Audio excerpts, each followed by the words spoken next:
Haleluya, haleluya, haleluya. Bwana Yesu asifiwe. Na wasalimu wote katika jina la Yesu Kristo. Nina kila sababu ya kumshukuru Mungu siku ya leo tena kwa ajili ya kibali chake, rehema zake na neema yake ambayo Mungu amenipa. Kuna jambo moja ambalo watu wa Mungu tunapaswa tuombe. Kuna kitu nilikuwa nawaza sana, najiuliza. Hayo ni maswali nilikuwa tu najiuliza ndani yangu. Kwa nini haya ambayo yanatokea huku Tanzania bara au huku Tanganyika, kwa nini kule Zanzibari havitokei? Mungu atusaidie sana. Kwa hiyo tunapaswa watu wa Mungu tuombe Mungu. Tunapaswa tuombe Mungu. Tuache utani, tuombe Mungu, maana Mungu alishanipa mambo mengi sana kuhusu taifa la Tanzania kwamba linaenda kugawanyika. Linaenda kugawanyika. Kwa hiyo dalili ni kama hizi tunazoziona. Kwa hiyo watu wa Mungu tunapaswa tuombe Mungu, tuweze kuomba Mungu, na naamini Mungu atatusaidia. Watu wa Mungu tuombe Mungu.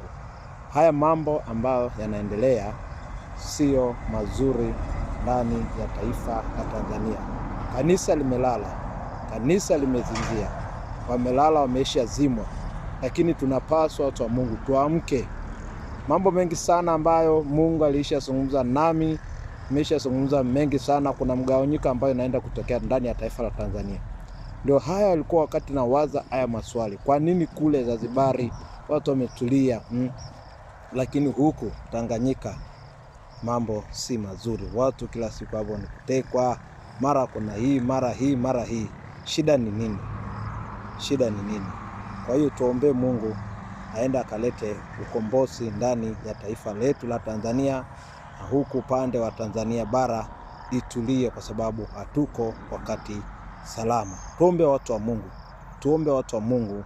Nimesikia tu niendelee kuhamasisha watu wa Mungu kwamba amkeni, amkeni tuombe. Unapoona hata hapa wenyewe nika hapa safarini, lakini nimeshuka tu kidogo, nasikia tu nitoe ujumbe huu ya kwamba watu wa Mungu tuombe Mungu.